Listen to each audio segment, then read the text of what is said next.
I was working nights in the surveillance office at a mid-tier casino off the Boulder Highway in Las Vegas when the ownership group sold the property to a real estate trust that had no interest in running a casino at all, only in the dirt underneath it. And every one of us in that department lost our jobs on the same Friday afternoon in September of 2022. My wife Carla had already left 7 months before that, taking our daughter Josie back to her mother's place in Henderson, and the divorce settlement left me owing her nearly $9,000 in back support I had fallen behind on during a stretch when the casino cut my hours to almost nothing before finally cutting them entirely. I had also co-signed a truck loan for my brother-in-law 2 years earlier that he stopped paying somewhere around the time his own marriage fell apart, which meant the collection calls kept coming to my phone even though the truck itself was sitting impounded in a lot in North Las Vegas that neither of us could afford to claim. Between the support payments, the truck loan, and the rent on a one-bedroom apartment off Nellis Boulevard that I could no longer easily justify keeping, I was somewhere around $14,000 underwater by the time October rolled around, and my unemployment checks stopped covering even the basics. I had spent nearly 2 decades doing security work of one kind or another, first for a mall in Summerlin and later for the casino floor, and I told myself that whatever came next would probably look a lot like what I had already been doing for most of my adult life. I sent out close to 40 applications that October, mostly to other casinos and a couple of private security firms downtown, and the handful of callbacks I received all came with the same apologetic explanation that the entire industry seemed to be tightening its belt at exactly the moment I needed it to be hiring, leaving me with a stack of unanswered emails and a bank balance that dropped a little further every single week I stayed unemployed. The listing appeared on a job board I checked mostly out of habit those days, posted by a company called Meridian Range Security that described itself only as a private contractor providing perimeter monitoring services for federal land clients in rural Nevada, a phrase vague enough that I nearly scrolled past it without a second look. The position was titled Remote Perimeter Technician, and the description mentioned a 12-mile stretch of boundary fence somewhere north of the small town of Rachel in Lincoln County, a place I had only ever heard of, the way most people in Nevada have, as the little dot on the map beside the restricted range everyone called Area 51, without anyone official ever using that name out loud. The pay line stopped me the same way it apparently stopped every desperate man who ever read a listing like it. $74,000 for a 6-month rotation running from the start of November through the end of April, with half paid at signing and the remainder paid only upon successful completion of the full contract term. It included a furnished trailer on site, a company truck, and a weekly stipend for groceries picked up from whatever store I could reach on my days off, which for that stretch of desert meant either Alamo or Ash Springs, both of them small enough that I had to look them up twice before I trusted the map was showing me real towns. I called my younger brother Danny that same night, the only person left in my life patient enough to talk me through a decision before I actually made it. And he asked why a company would pay that kind of money to have one man watch an empty fence in the middle of nowhere for half a year straight. I told him honestly that I did not fully know, but that $9,000 in back support and a truck loan that was not even mine anymore had a way of making a person stop asking why and start asking only how soon he could start.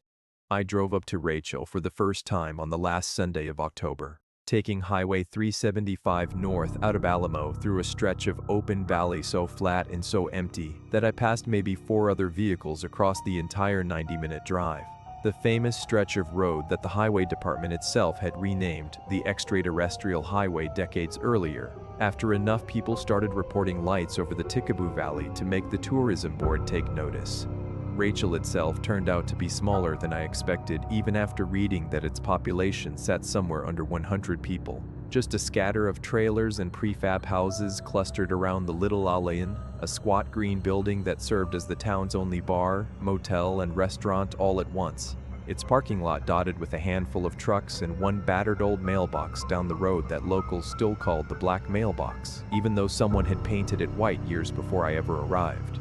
I met my new supervisor outside that same bar, a broad-shouldered man in his 50s named Wade Calloway, who ran the on-site operations for Meridian's Nevada contracts, and who shook my hand with the kind of firm, practiced grip of someone who had spent a career telling people only exactly as much as they needed to know at any given moment. Wade drove me north out of town himself in a company truck, along a gravel road that ran roughly parallel to the boundary of the restricted range for close to 14 miles, before ending at a small fenced compound the crew apparently called Tikaboo Station. 3 trailers and a metal equipment shed sitting alone at the base of a low ridge with the actual boundary fence itself, running along the valley floor about a quarter-mile further out.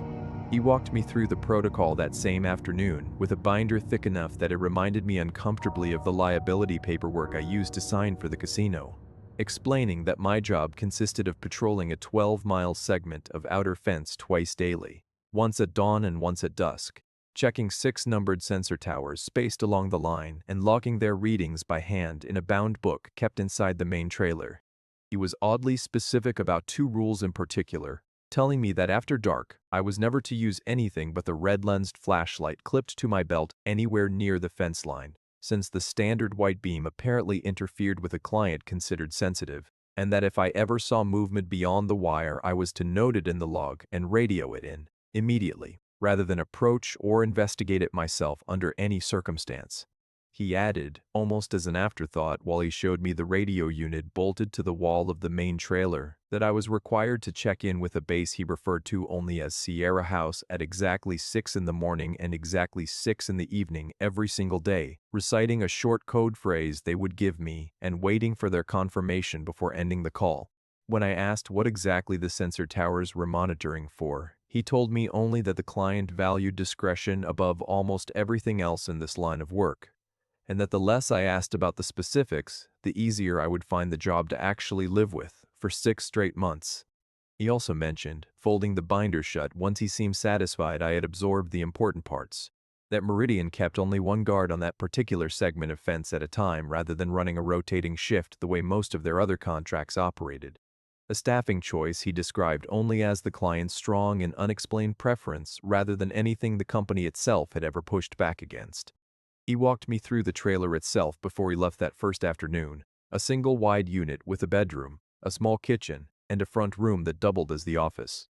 Its walls hung with laminated maps of the fence line and a whiteboard listing emergency contacts for a county sheriff substation in Alamo and a company dispatch number that rang, as far as I ever discovered, straight through to Sierra House itself. The first 2 weeks fell into a rhythm that felt, if anything, almost peaceful compared to the chaos of the casino floor I had left behind only a month earlier, waking before dawn to check the eastern half of the fence line while the sky went from black to a pale, cold gray over the Timpahoot Range in the distance. I drove the 12-mile loop in the company truck, stopping at each of the 6 numbered towers to confirm the solar panels were charging properly and the motion sensors were reading clean, logging the numbers in the bound book the same careful way I once logged incident reports on the casino floor, down to the exact minute of every single entry. I made the 6 o'clock radio check without fail, reciting the code phrase Wade had given me to a voice on the other end that never identified itself beyond a flat confirmation of my transmission,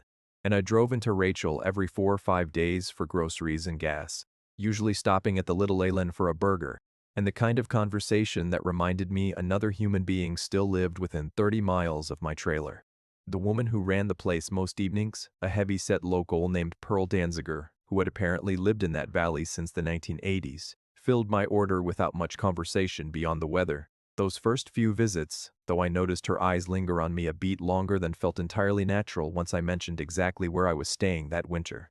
It was a flicker of something that might have been simple curiosity about a new face in a town that saw very few of them, or might have been something closer to pity, and I did not think much of it at the time, beyond a passing note that the tourists who wandered through looking for aliens never seemed to get quite that same look from her at all. Those tourists showed up more often than I expected for a town that small, mostly college-aged groups and the occasional retired couple driving slow along the highway with a camera propped on the dashboard, stopping at the white mailbox down the road or outside the little gift shop across from the bar that sold alien keychains and postcards printed with grainy photographs nobody could ever quite verify.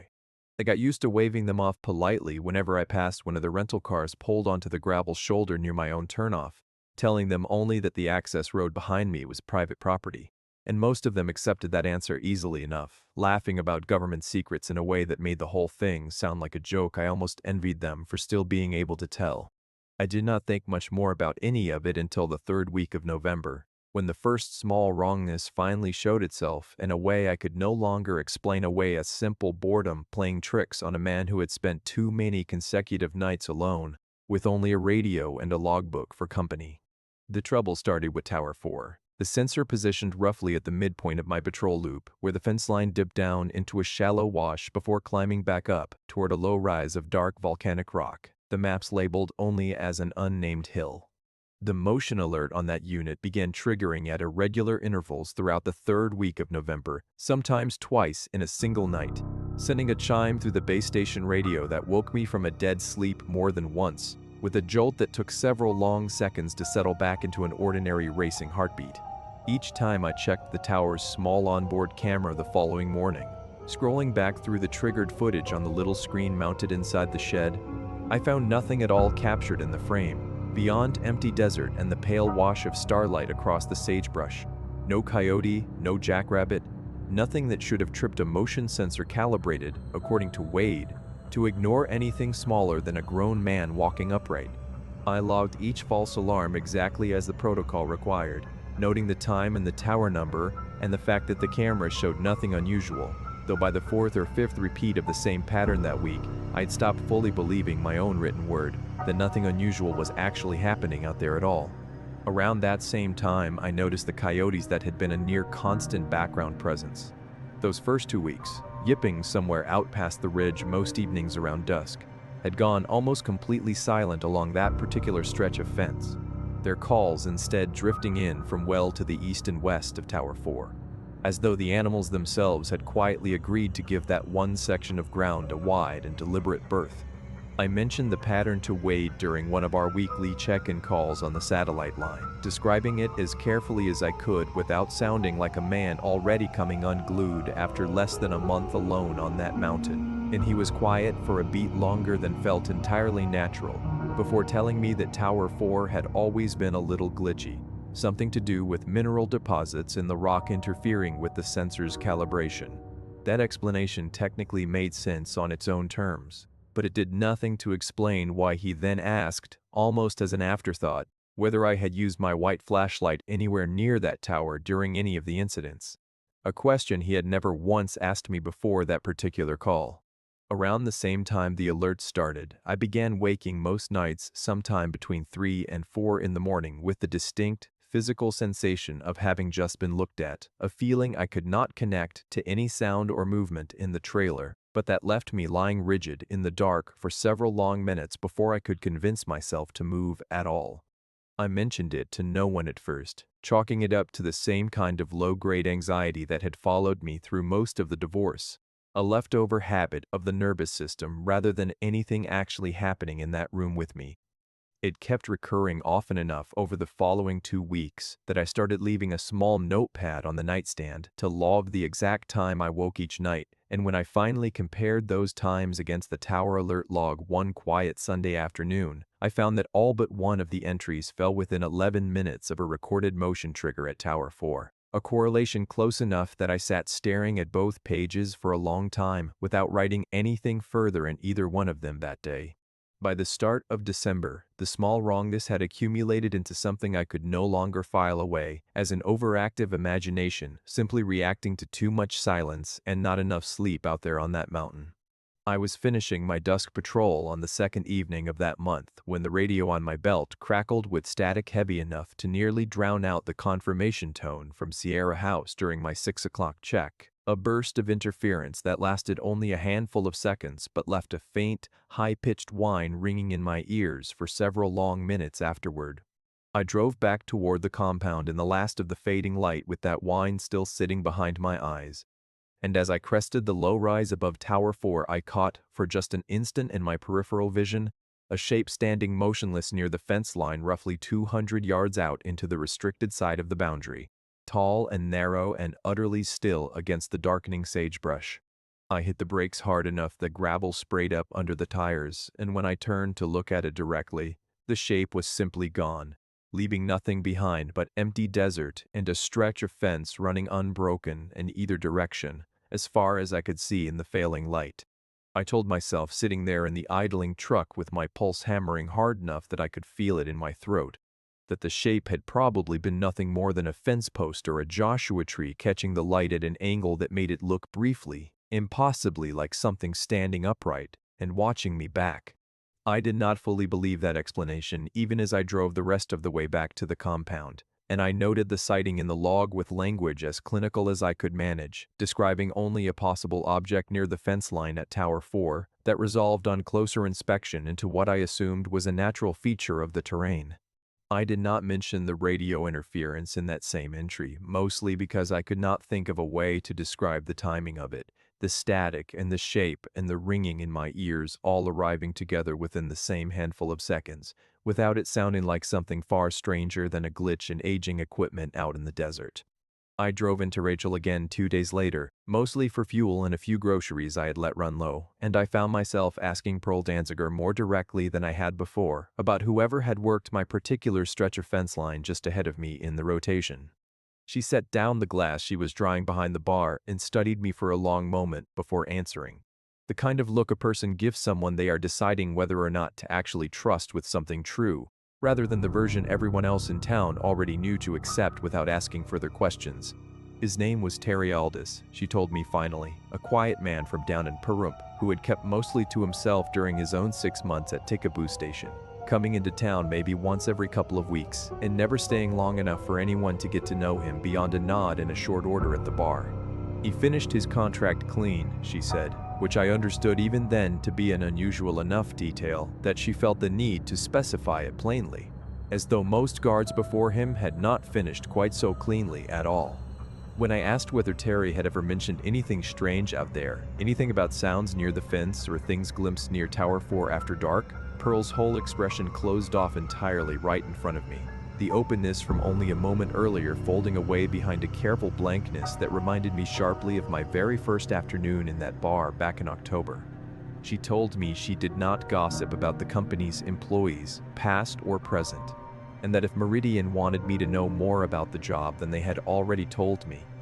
they would have told me themselves without needing her help to do it for them. It was not an unkind answer exactly, but it carried a weight that told me she already knew far more than she was willing to say out loud to a stranger who might still be reporting back to the people who paid her bar tab every single month for the crew's off-duty meals.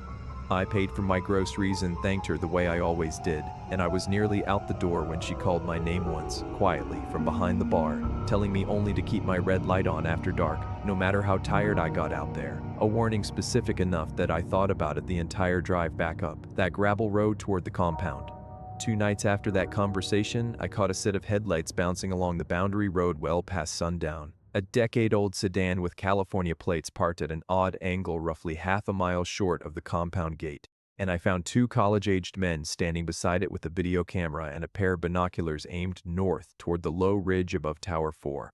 I explained as calmly as I could manage that the road behind me was private property and that they needed to turn around immediately, and the taller of the 2, a kid who could not have been older than 22, argued for a minute that they were still technically standing on public land and had every right to film from the shoulder of an unmarked county road. I told him I was not asking twice, and something in my voice must have carried more weight than I intended, because he raised both hands and backed toward the car without further argument, though his friend kept the camera rolling on me the entire time, as though he suspected I might be the strangest thing he filmed that whole trip. Before they left, the quieter one asked almost sheepishly whether I had ever seen anything out there myself, and I told him only that I saw a whole lot of empty desert, which was true enough in the daylight hours to say without feeling like I was lying straight to a stranger's face. I watched their taillights shrink down the gravel road until they turned back onto the highway, and I sat in the truck afterward longer than I needed to, wondering how many other cars like theirs had pulled onto that same shoulder over the years, and how many of them had simply driven on afterward the way those 2 boys eventually did. I spent part of that same week going through the old logbooks stacked in a metal filing cabinet inside the equipment shed, records that stretch back further than I expected. Some of the earliest volumes bound in cracked leather covers that looked decades older than the company itself could possibly have been.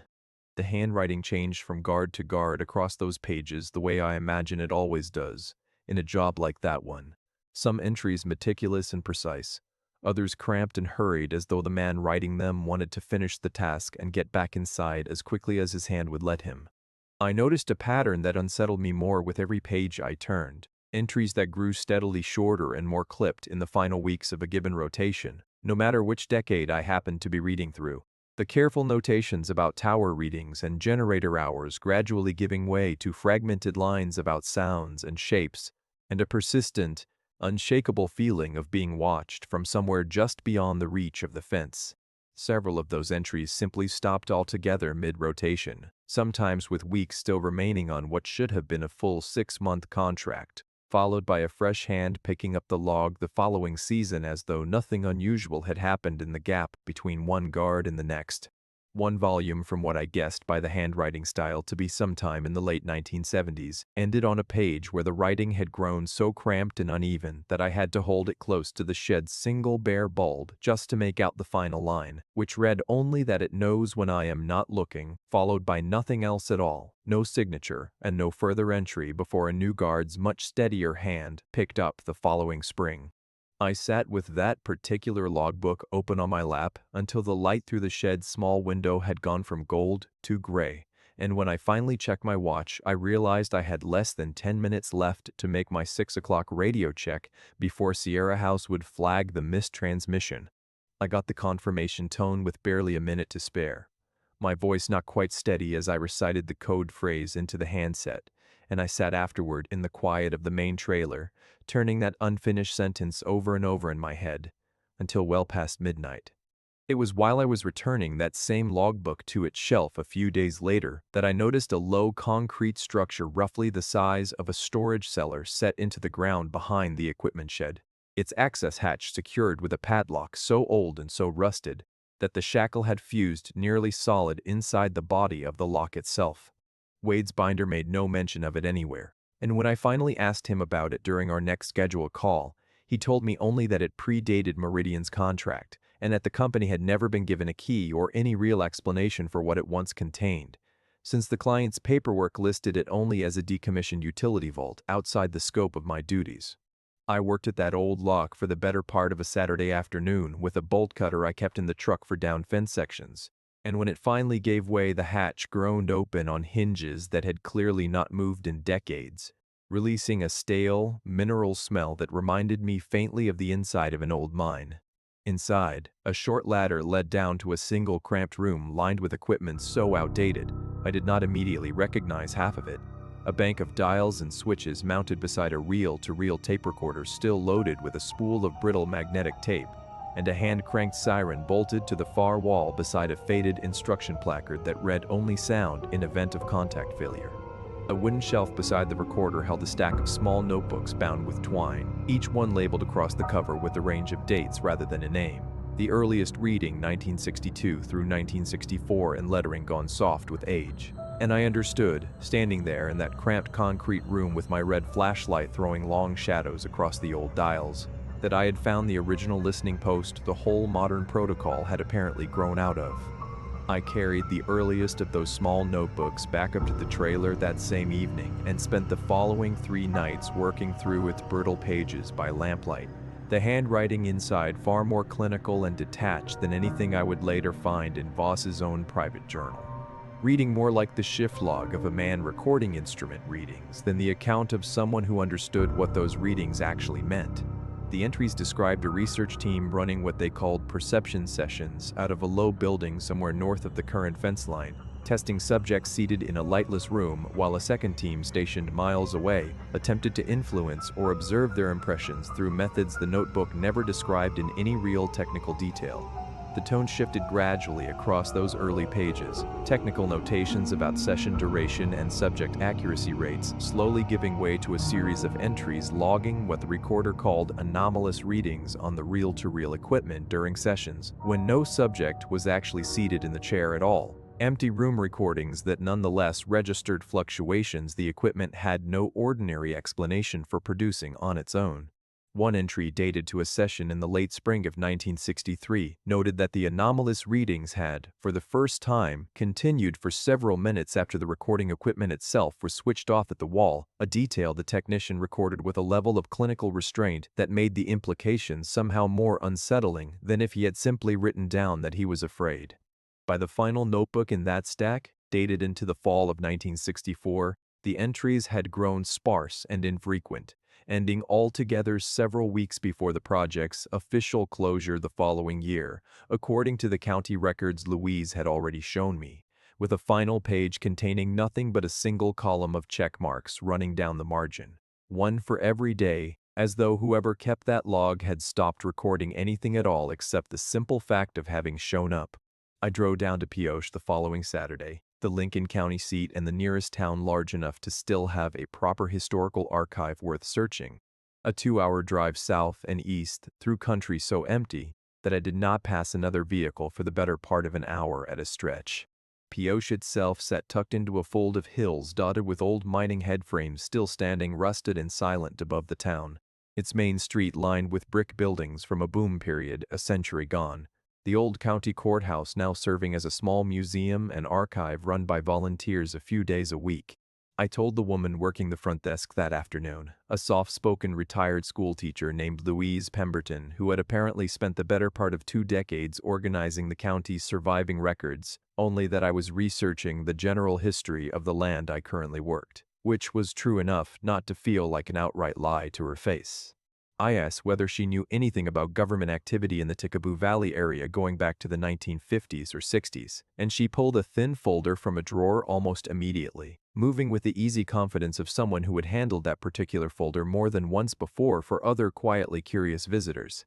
She told me the folder contained what little had survived from a classified research effort the county records only ever referred to obliquely as Project Fixed Point, active at a remote annex of the range sometime between 1958 and 1962 before being shut down abruptly and its remaining staff reassigned without further public explanation of any kind. According to a handful of surviving memos in a single newspaper clipping from a Las Vegas paper that ran a brief and quickly retracted story, the project had involved a small team of researchers studying what the surviving documents called remote perception under controlled conditions, testing whether trained subjects could reliably sense or describe objects and locations far outside their normal field of view. Louise mentioned, almost as an aside while she sorted carefully through the rest of the folder, that several of the surviving memos referenced an unexpected complication. The researchers began documenting roughly a year into the program, subjects reporting a growing and increasingly specific sensation that something on the other end of their perception was, in turn, perceiving them right back. Louise found, tucked into the back of that same folder, a photocopy of an internal memo dated a few months after the project's official shutdown,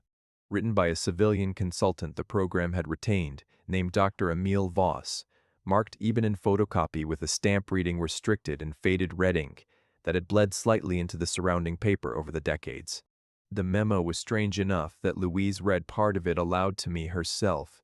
admitting she had never quite known what to make of it in all her years handling that particular collection of county records. It described what Voss called a residual phenomenon localized to the immediate project site, one he believed the range would be wiser to manage through a fixed schedule of brief, controlled attention rather than through complete abandonment and silence, since his own notes suggested the site had already gone entirely dark for several weeks immediately following the shutdown, resulting in what the memo described only as 2 regrettable incidents involving personnel still stationed nearby to decommission the remaining equipment. I asked Louise if she had any idea what Voss meant by controlled attention, and she admitted honestly that she did not, though she pointed out something else worth considering, that according to a line item she had cross-referenced years earlier in an unrelated budget request, the range had maintained a continuous, unbroken security presence along that same stretch of boundary fence every single year since the project's closure, through several changes in the managing contractor, and even long after the original research equipment had been fully removed from the site. That continuity made no obvious economic sense for a decommissioned research annex sitting on otherwise unused federal land, she said,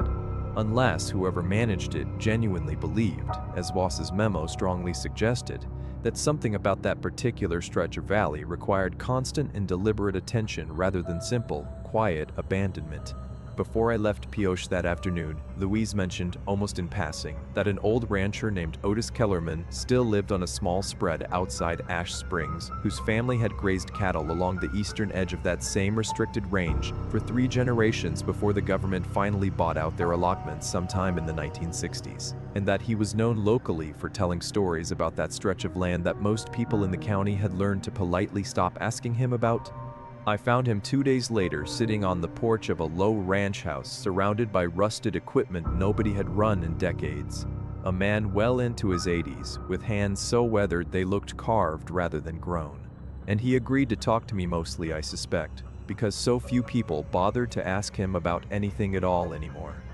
He told me his father had lost 2 hired hands in the same season back in 1961. Both men who had gone out after stray cattle along the boundary of what was then still an active fenced research annex and simply never come back. Their horses found wandering loose the following morning with no sign of either rider anywhere on that stretch of range. He said the family had been paid an unusually generous settlement not long after, delivered by a government representative who never fully explained what exactly the payment was compensating them for, and that his father had taken the money without complaint and moved the remaining herd a full 10 miles further east within the same month. Otis told me, squinting out across the valley toward a ridge he never once pointed at directly, that his father used to say, "The land out there did not forget a face once it had gotten a good long look at one," and that the safest thing any man could do near that fence was to keep his eyes moving and never let his attention settle in one direction for too long. Before I left his porch that afternoon, Otis dug an old cigar box out of a hall closet and showed me a stack of yellowed newspaper clippings his father had apparently kept for decades, most of them short items from a defunct Lincoln County paper that had folded sometime in the 1990s, each one describing a disappearance somewhere along that same eastern boundary, in language so brief and so similar from one decade to the next that reading through them felt like watching the same short story get retold, with only the names and the years changed. There was a surveyor lost in 1949, a rockhound from Caliente gone missing in 1966 while searching for geodes along the range, and a young couple from out of state whose car was found abandoned on the highway shoulder in 1981, with both doors standing open and the engine still running when a passing trucker finally called it in. Otis said the sheriff's department always listed those cases as presumed lost to exposure or presumed to have wandered onto restricted government land and been quietly relocated somewhere they were never allowed to talk about afterward. An explanation the county seemed content to repeat every single time without ever once producing a single one of those people alive again to confirm it. He told me his father used to keep a rough count in the back of that same cigar box, a tally he stopped updating sometime after 1990 when Otis himself finally asked him to stop, and the last total scrawled in his father's own hand read out an even 11, though Otis admitted he had no real way of knowing how many more had gone unreported or unremembered by anyone still living in that valley. I drove back north that evening with the photocopied memo folded carefully in my jacket pocket, arriving at the compound with barely enough daylight left to finish my dusk patrol before full dark settled over the valley around me. As I approached Tower 4, I noticed the ground near the fence looked disturbed in a way it had not looked 2 days earlier. A shallow depression pressed into the sandy soil just inside the wire, too wide and too deep to have come from any coyote or jackrabbit crossing that stretch of ground. I logged the depression exactly as the protocol required and made my 6 o'clock radio check right on schedule. And I told myself, lying awake in the trailer that night with Voss's memo sitting on the small table beside my bed, that I had roughly 4.5 months remaining on my contract, and no real choice but to see the job through to its end, regardless of what I had just started to understand about it. I understood for the first time since arriving at Tikaboo Station back in October that the protocol I had been following twice daily without much real thought, the red light, the brief scheduled radio checks, the strict instruction never to look at anything beyond the wire for more than a passing moment, was not, as Wade had implied months earlier, some outdated equipment sensitivity written into a client's overcautious contract. It was something closer to what Voss himself had called it in his own careful language, a controlled and deliberate acknowledgement. a scheduled proof of attention offered in small, brief, tightly managed doses to whatever still occupied that stretch of desert on the far side of the fence every single night. The storm rolled in during the second week of December, a fast-moving system the weather radio had only given a few hours warning of before the wind picked up hard enough to rattle the trailer's thin aluminum walls and drive a wall of dust and sand across the whole valley thick enough to cut visibility down to almost nothing by early evening. I was finishing my dusk patrol near Tower 4 when the wind hit its worst, and the truck's headlights caught something moving low along the fence line roughly 50 yards ahead, close enough this time that I could not convince myself it was a fence post or a trick of the fading light, no matter how badly I wanted to believe that explanation. It moved in a low, jointed way that did not match anything I had ever seen an animal do, closer to something crawling on too many limbs than walking upright the way a person would. And for one terrible instant as it crossed briefly into the truck's headlight beam, I forgot every instruction Wade had ever given me and simply stared, unable to look away, my hand frozen on the wheel while the seconds stretched out far longer than they should have. It was the radio crackling to life on my belt, Sierra House sending an unscheduled transmission I had never once received outside my regular check-in times, that finally broke whatever hold that site had on me. A flat, urgent voice telling me only to disengage the white beam immediately and return to the compound without further delay. I killed the headlights and drove the rest of the way back by memory and the truck's dim parking lights alone, my hands shaking hard enough on the wheel that I nearly missed the turn into the compound gate, and I made it inside the main trailer with the door bolted behind me only a handful of minutes before my 6 o'clock check was due. I held the handset with both hands to keep my voice from shaking as I recited the code phrase, and the confirmation tone that came back sounded, for the first time since I had arrived at that station, less like routine and more like genuine relief on the other end of that transmission. Wade drove up from Rachel himself 2 days after the storm, arriving in a different truck loaded down with extra fuel and a case of supplies the company apparently wanted delivered to me in person that particular week. He looked more tired than I remembered from October, and he walked the full patrol loop with me that entire cold afternoon without once mentioning the tower readings or the logbook the way he normally did over the radio each week during our routine calls. Near Tower 4, he finally stopped and stood quietly for a while, studying the disturbed ground I had already reported days earlier, and I watched something pass across his face that looked, for the very first time since I had known him, less like ordinary corporate caution and more like plain human guilt sitting heavy behind his eyes. I asked him outright, standing there in the cold wind with the fence rattling faintly behind us both, how long he himself had actually known what the towers and the red light protocol truly protected against, out on that stretch of desert. He was quiet long enough that I genuinely thought he might not answer at all before finally admitting he had taken the same job 9 years earlier, under circumstances not entirely unlike my own. A stretch of bad debt and a listing that had seemed, at the time, like the answer to a prayer he had stopped expecting anyone to hear. He told me he had worked the fence himself for 2 full rotations before moving into the supervisor role, and that the guilt of sending other men out to do what he once did had worn a slow groove into him over the years, that he suspected never fully closed for anyone who understood the arrangement, and still chose to keep it running anyway. Before he left that evening, he pressed an envelope into my hand containing an extra $2,500 in cash. Money he said was not on any invoice and would never appear on any tax document the company filed with the state, telling me to consider it hazard pay from one man who understood exactly what the job cost to another who was still out there paying that same cost in real time. He told me, standing beside his truck with the engine already running against the cold, that Meridian had only held the contract for that stretch of fence for the past 6 years, taking it over from an older regional outfit called Sentinel Range Services that had apparently run the post for nearly 3 decades before folding quietly after the death of its founder, a man Wade referred to only as old Mr. Halverson,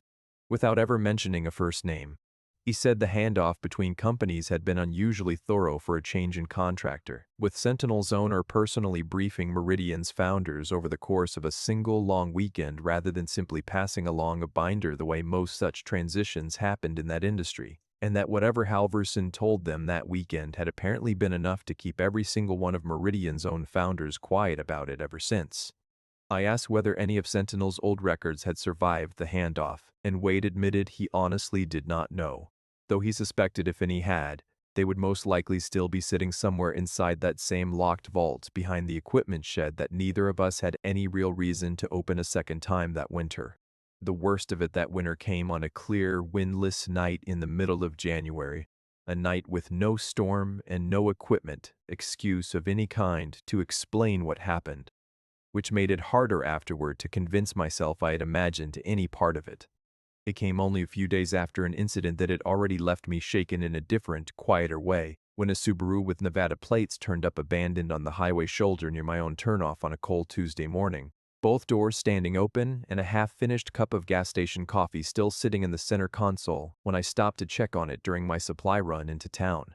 I called it in to the sheriff's substation in Alamo, and a deputy who arrived nearly an hour later told me the car belonged to a young couple from Reno who had apparently driven out to try their luck spotting lights along the highway the night before, the same stretch of road where I had turned back those two college kids with the camera weeks earlier.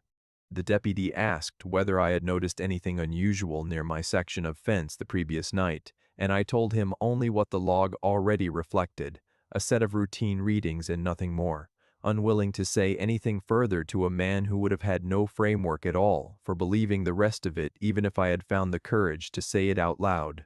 I never learned what became of that search.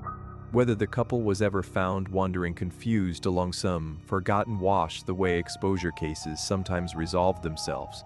or whether their names simply joined the same quiet tally Otis Kellerman's father had once kept in the back of an old cigar box, and the not knowing sat with me for the rest of that week, heavier than almost anything else I had encountered out there so far. I had finished my dusk patrol and logged a clean set of readings across all 6 towers, and I was halfway through reheating dinner in the trailer when the radio crackled with the same unscheduled tone I remembered from the storm. Sierra House transmitting outside my normal check-in window to tell me only that Tower 4 was reading sustained motion and that I should remain inside with the doors secured until further notice. I killed every light in the trailer except the small red bulb I had rigged over the kitchen counter for exactly this kind of situation. And I sat at the table with the rifle Wade had issued me back in November across my knees, listening to a low, rhythmic sound moving slowly around the outside of the trailer that I can only describe as something testing each window in turn. A soft pressure against the glass that never quite broke through, but never fully stopped either. It circled the trailer 3 full times over the better part of an hour by my count, and twice I heard it pause directly outside the bedroom window where the blind hung slightly open. A stillness so complete on the other side of that thin pane of glass that I found myself holding my own breath without meaning to.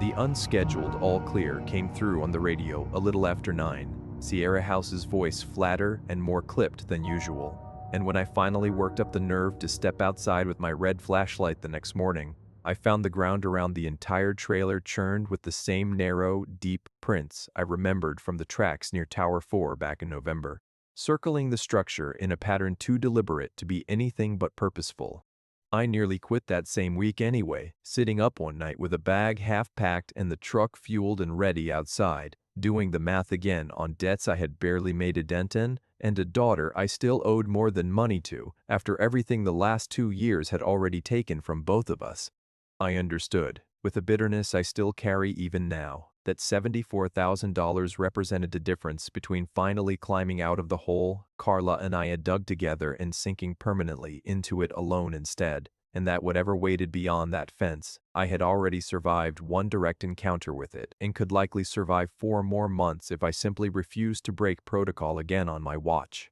I unpacked that bag before dawn, ashamed of how close I had come to running from a job I had promised to finish, and I recommitted myself to the protocol with a rigor that bordered on total obsession from that morning forward.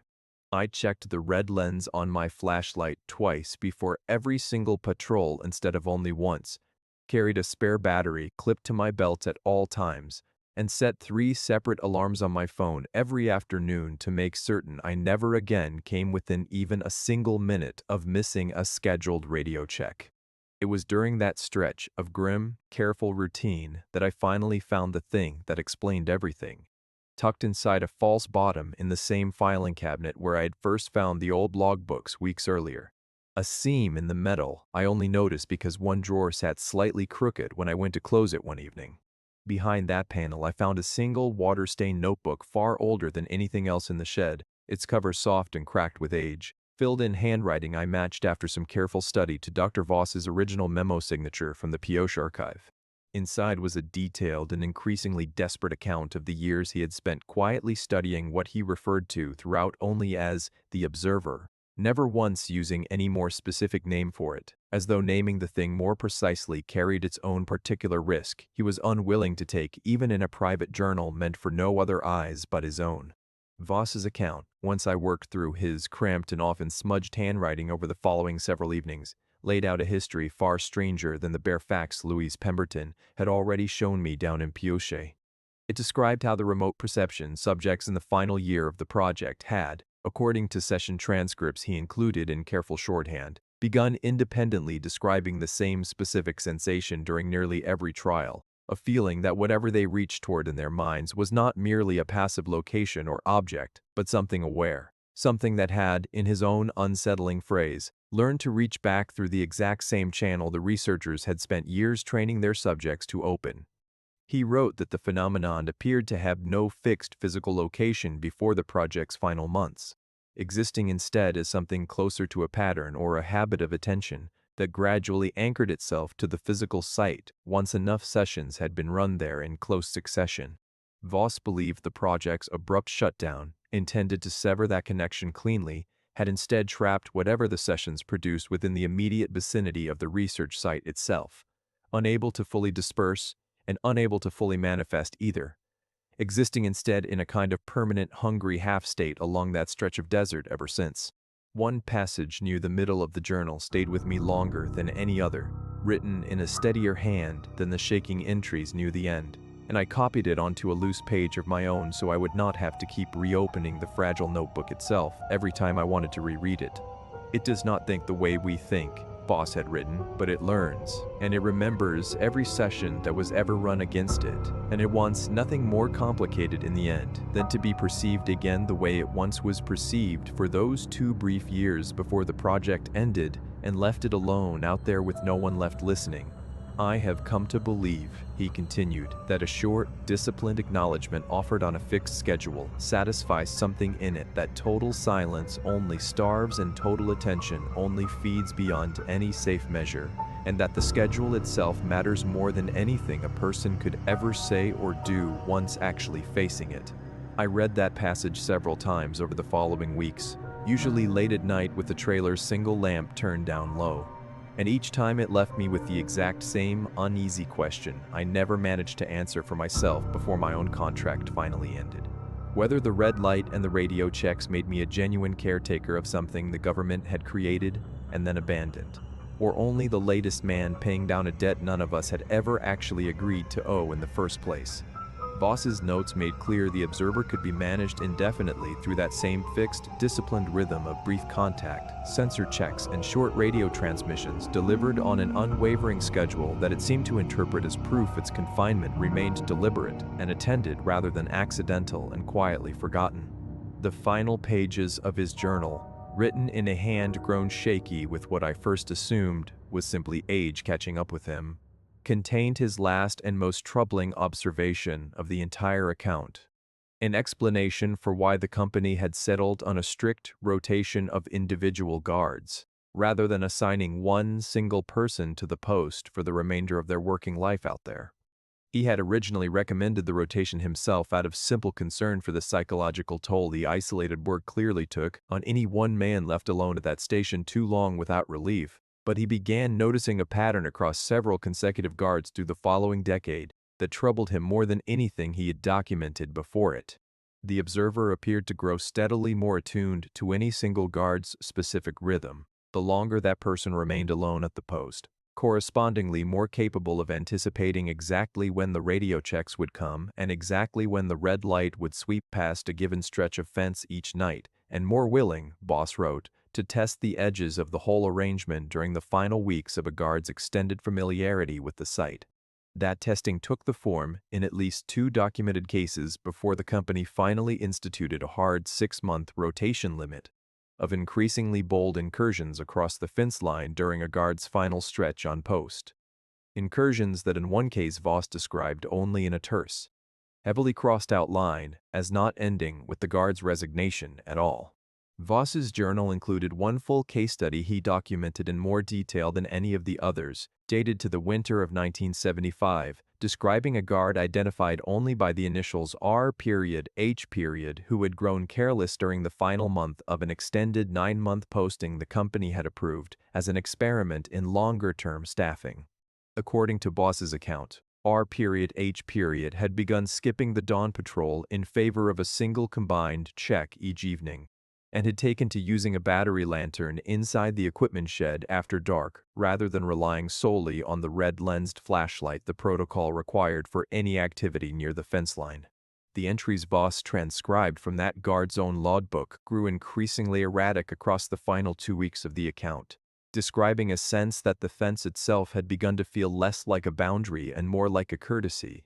and that the pressure of being watched from beyond it had started to feel, in the guard's own unsettling words, almost companionable rather than threatening. Voss noted that the final entry in that particular logbook was not a description of fear at all, but something closer to an invitation, a short line stating that the guard intended to walk out past the fence the following evening to finally see for himself what exactly had been standing out there all those months keeping him company. The company's own internal report, which Voss quoted only in part, recorded that the extended staffing experiment had been discontinued immediately afterward and that the standard 6-month rotation limit had been instituted within the same fiscal year without any further explanation offered to the guards who came after. During one of my final patrols in early March, taking a slightly wider loop than usual after a wind had scoured a fresh layer of soil off a low-rise just outside the fence near Tower 4, I found a small weathered marker half buried at the base of a creosote bush well outside the boundary line I was under strict instruction never to cross. It was not a proper headstone, just a flat piece of stamped metal. Someone had clearly scavenged from an old equipment casing decades earlier, a single set of initials scratched crudely into its surface.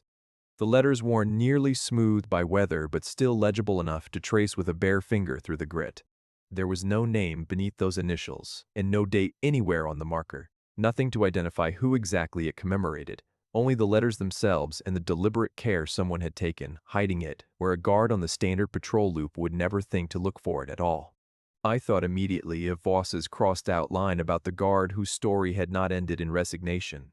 and I stood over that marker for a long time in the cold morning wind, wondering how many other quiet places like it might be scattered across that stretch of federal land, beyond the fence I patrolled twice a day. I did not cross the line to disturb it any further, choosing instead to photograph it carefully from the permitted side of the boundary before finishing the rest of my loop in a silence that had nothing at all to do with the wind still moving steadily across that open valley around me. I thought about Otis Kellerman's cigar box that same evening, the careful tally his father had kept for decades before finally asking his son to stop counting, and I found myself wondering whether that flat piece of scavenged metal belonged to one of the 11 names on that old list, or to someone else entirely, some earlier guard whose disappearance had never made it into any newspaper at all because there had been no family left in the county to ask the right questions on his behalf. I did not write any of that speculation into the official logbook, choosing instead to keep it folded away in the same private place where I already kept the tourist car with its doors standing open and the coffee gone cold. A small growing collection of things I had decided, somewhere over the course of that long winter, belonged only to me and to whoever eventually came after me into that same trailer. Those final 6 weeks passed in a blur of grim, exhausting vigilance I do not fully remember now, in individual detail, so much as a general impression of cold and discipline, and a routine that never once let up regardless of how tired or frightened I became. There was the night in late March when the sensor at Tower 2 began cycling on and off entirely on its own, despite no fault I could ever locate anywhere in its wiring. And the week in early April, when a second smaller storm forced me into 2 straight days of patrols conducted almost entirely by feel-through blowing dust that swallowed the red beam of my flashlight within a few feet of the lens. I never once let myself fully rest during that stretch, checking the radio's battery levels obsessively and rehearsing the code phrase under my breath even during the long stretches of daylight when nothing at all seemed wrong out there. The worst of those final nights came in the middle of April, less than 2 weeks before my contract's scheduled end, when something struck the side of the main trailer hard enough that I felt the impact through the floor beneath my bare feet before I ever registered the sound of it landing.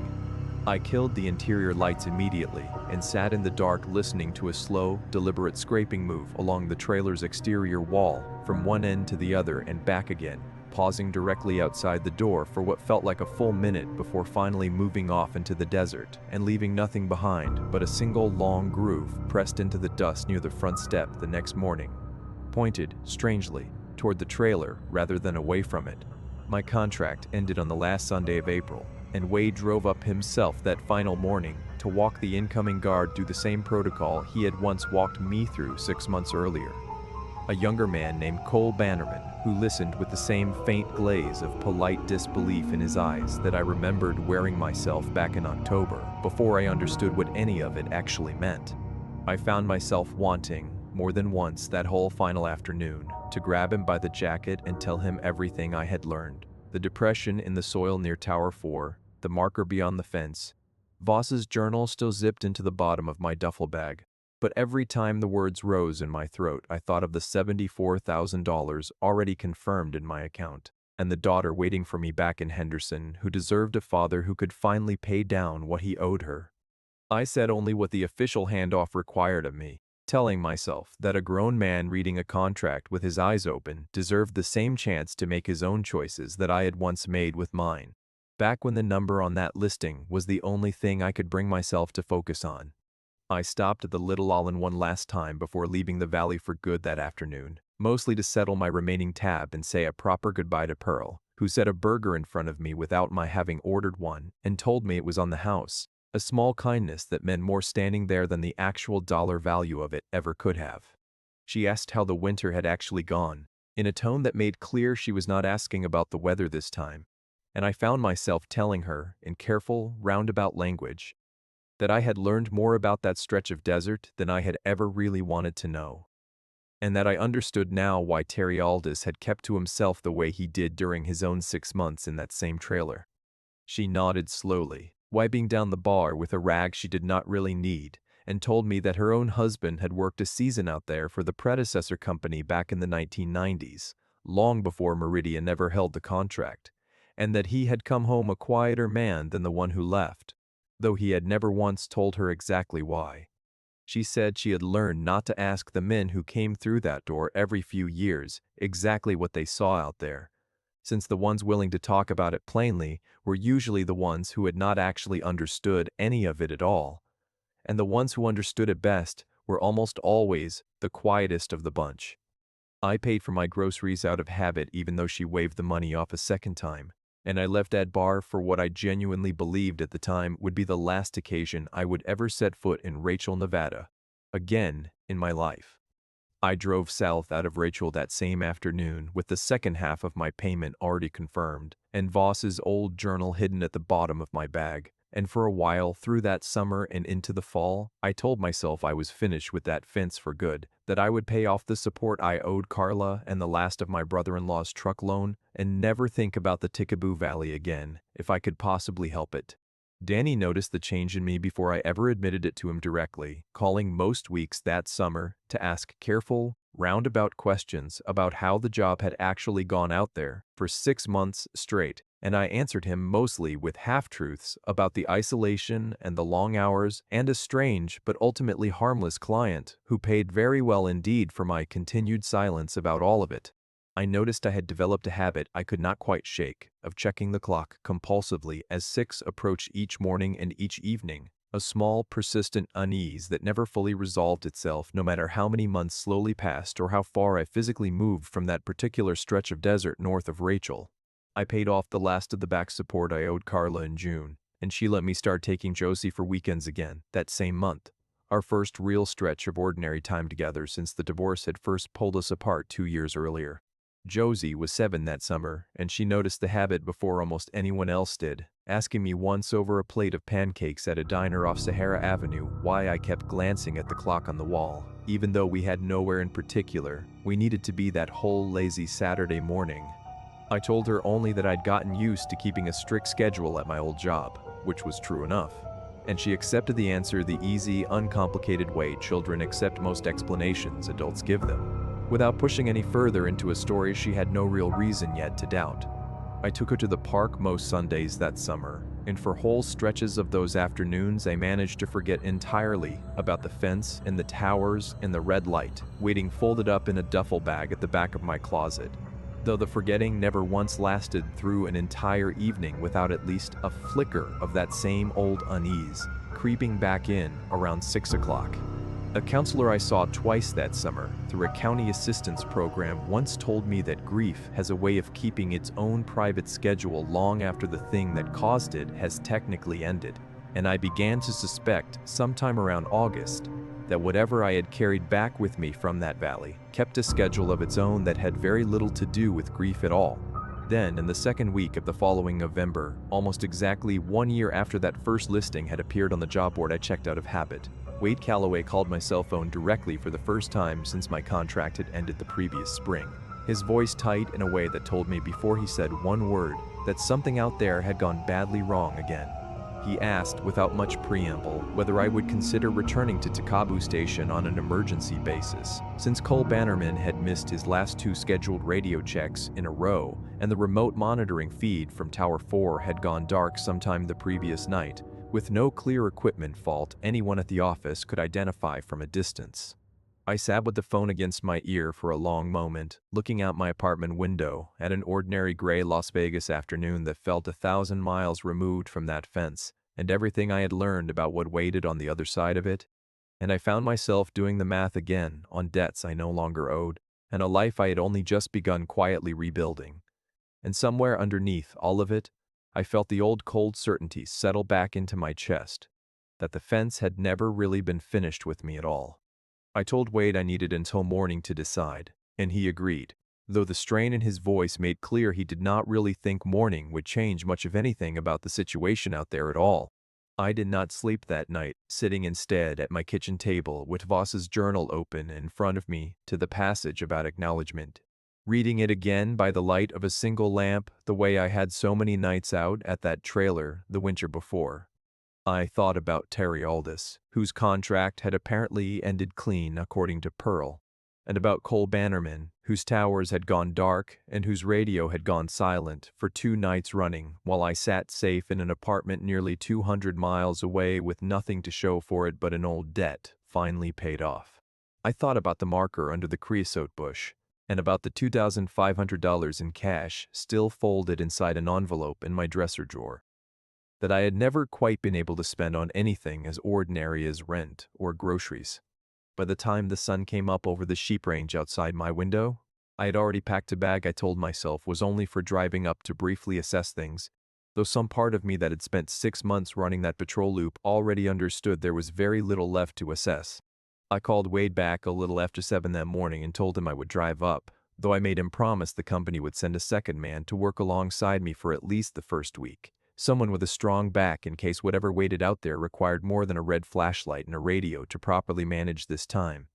He agreed almost too quickly, the relief plane even through the phone line, and told me a younger contractor named Perez would meet me at the Alamo turnoff by early afternoon, a man who had worked perimeter security for the company at a different site out near Tonopah, and who could be trusted, Wade said, to follow instructions without needing every one of them explained twice. I spent the drive north running through everything I still remembered from Voss's journal, the red light, the fixed schedule, the acknowledgement, turning each detail over in my mind the way I once turned over a nightly incident report on the casino floor,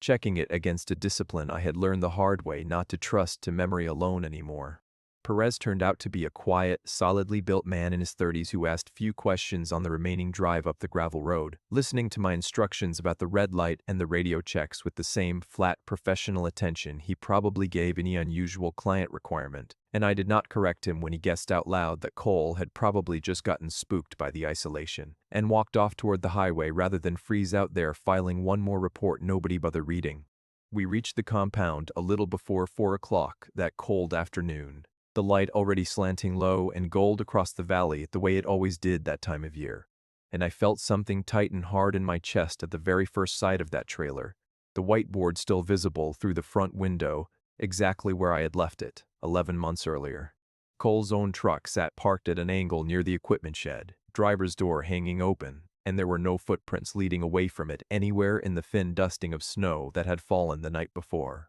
Only a single set of tracks circling the vehicle twice before ending abruptly near the shed door, as though whoever made them had simply stopped partway through their own third slow loop around it. Perez noticed the tracks a half-second after I did, and whatever easy confidence had carried him up the mountain died quietly in his throat, replaced by a wariness I recognized immediately from my own first weeks at that station the year before. We checked the equipment shed first, both of us moving quickly without needing to discuss it much between us, and found the tower monitoring panel switched off manually at the breaker, rather than tripped by any storm or power failure, a small detail that told me more than almost anything else in that whole shed could have, that whatever happened here had not been an accident of weather or simple equipment failure at all. I checked my watch and saw we had 9 minutes until 6. And without fully explaining why, I told Perez I needed to make the radio check immediately, and that he should stay well back from the trailer door until I finished. He did not argue, only stepped aside and watched with an expression caught somewhere between confusion and the beginning of real understanding. The kind that comes when a person's easy explanations for a strange situation stop fitting the actual shape of what is standing in front of them. I gripped the handset with hands that remembered the code phrase far better than my own conscious mind did. And when the confirmation tone finally came back through the static, I felt my knees nearly buckle with a relief I had not expected to feel that strongly after so many months away from that particular sound. We found Cole an hour later, not inside the trailer where we had both expected to look first, but curled against the back wall of the equipment shed with his knees drawn up to his chest and a spare battery still clutched tight in one shaking, half-frozen hand, his white flashlight lying dead and cracked on the concrete beside him. He would not speak one coherent word to either of us that whole evening, beyond the single phrase, repeated over and over in a flat, toneless voice. It stopped needing the light. It stopped needing the light. And I sat with him through the long hours it took the county sheriff's substation in Alamo to send a vehicle capable of reaching us on that gravel road after dark. The sheriff's deputy who finally reached us that night, a heavy-set man named Osborne who had clearly been briefed only in the vaguest terms about what kind of call he was actually responding to, spent most of his short visit filling out a report that described Cole's condition only as severe exposure and disorientation, a version of events Wade confirmed by phone the following morning without ever once contradicting it out loud in front of either of us. Cole was flown out of Alamo 2 days later to a hospital in Las Vegas, and I never learned much more about his recovery beyond a single terse message from Wade, weeks afterward, stating that he was stable and had elected not to return to any position with the company going forward, a choice nobody on that call seemed inclined to argue with him about. Perez and I stayed on together through the rest of that month, restoring the full protocol exactly the way Voss's journal described it. The dawn and dusk patrols, the red light, the radio checks held to the minute, and I watched Perez's own easy confidence slowly give way over those first 2 weeks to the same grim, careful discipline I remembered building in myself the winter before. He asked me once, sitting across the small kitchen table with the red bulb glowing faintly above us both, whether it ever got easier to hold that discipline of routine once a person understood exactly what was on the other end of it, and I told him honestly that it did not. Only that a person got better at carrying the fear alongside the work instead of letting it stop the work from getting done. Wade offered me the post permanently before Perez's own first month was even finished, a standing contract at $91,000 a year with full benefits and a company house in Alamo, rather than the trailer, an offer that would have solved every remaining financial problem I still carried from the divorce and the truck loan combined, and I told him I needed a few days to think it over before giving him any kind of answer either way. I understood, watching Perez hold the radio handset with the same white-knuckled grip I remembered from my own first months out there, that the rotation Voss described in his journal had already quietly begun again, one guard's watch simply ending so another's could immediately start up, the fence itself entirely indifferent to which particular man stood before it, so long as somebody always did.